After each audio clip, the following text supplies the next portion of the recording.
অভিনন্দন জনক এক সাধারণ সম্পাদক চৌক ইউনিয়ন বিএনপি মঞ্চে আসার জন্য আমি সবিনয়ভাবে অনুরোধ করছি। আমি মঞ্চে আসন গ্রহণ করার জন্য আজকে যিনি সভাপতিত্ব করবেন আর এই উচ্চন্ত সম্মানিত প্রধান শিক্ষক যারা ভগবান কবি স্যারকে সভাপতিত্ব করার জন্য এবং সভাপতি আসন গ্রহণ করার জন্য আমি সবিনয়ভাবে অনুরোধ করছি। এরপরে আজকের অনুষ্ঠানে সম্মানিত প্রধান অতিথি যারা শাহ রেয়াজুল আন্নার রেয়াজ ভাইকে বরণ করে নেবেন।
ছুরি নিয়ে তবেই না বাড়ি ফিরবো।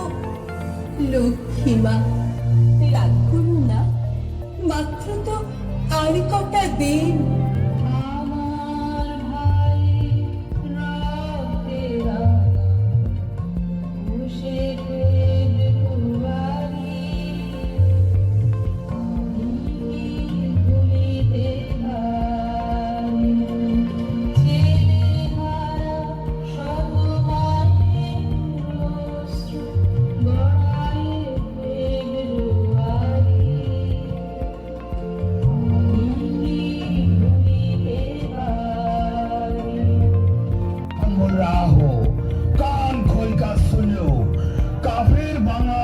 आदमी और मकान नहीं चाहिए, सिर्फ जमीन चाहिए, जमीन।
হাসির জন্য অস্ত্র ধরি, মোরা একটি মুখের হাসির জন্য অস্ত্র ধরি। হ্যাঁ ভাইয়া সত্যি বলছি।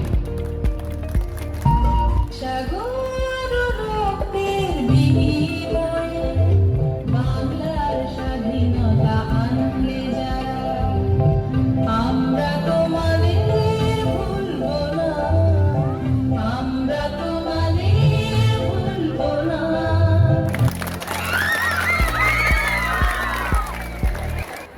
রাজনৈতিক দল এবং সমাজের বিভিন্ন পরিসরের ব্যক্তিবর্গ, আমাদের সন্তান সমাজ, ছাত্রছাত্রী, শিক্ষক শিক্ষিকাবৃন্দ এবং অভিভাবকবৃন্দ, আসসালামু আলাইকুম।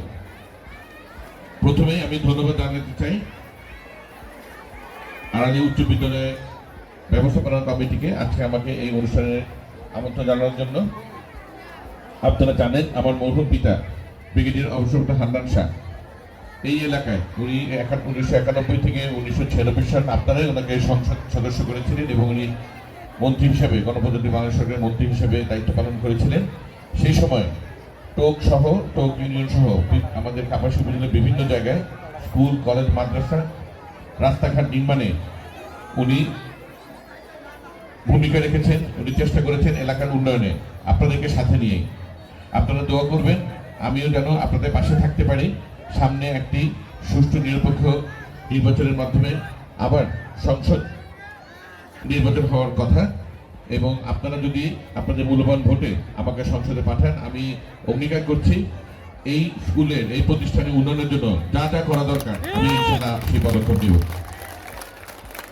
গভীর শ্রদ্ধা করে স্মরণ করছি এই জুলাই আগস্টের গণ-অভ্যুত্থানের শহীদদের, এবং সেই সাথে আমাদের সন্তান সমাজ যে ছাত্রছাত্রীরা আছে যাদেরকে আমরা জেনারেশন জি বলি, তোমরাই এই দেশকে এগিয়ে নিবে সামনে, তোমরাই এই দেশ গড়ার মূল কারিগর হবে। কারণ তোমাদের হাত দিয়েই কিন্তু এই ফ্যাসিস্ট সরকারের পতন হয়ে আমরা আজকের এই মুক্ত পরিবেশে কথা বলতে পারছি। আমি সবাইকে ধন্যবাদ জানিয়ে এবং এই সুন্দর একটা আয়োজন করবার জন্য আবারও স্কুলের ছাত্র সংশ্লিষ্ট যারা আছেন তাদেরকে ধন্যবাদ জানিয়ে বক্তব্য শেষ করছি। ধন্যবাদ। আসসালামু আলাইকুম ওয়া রাহমাতুল্লাহি ওয়া বারাকাতুহু।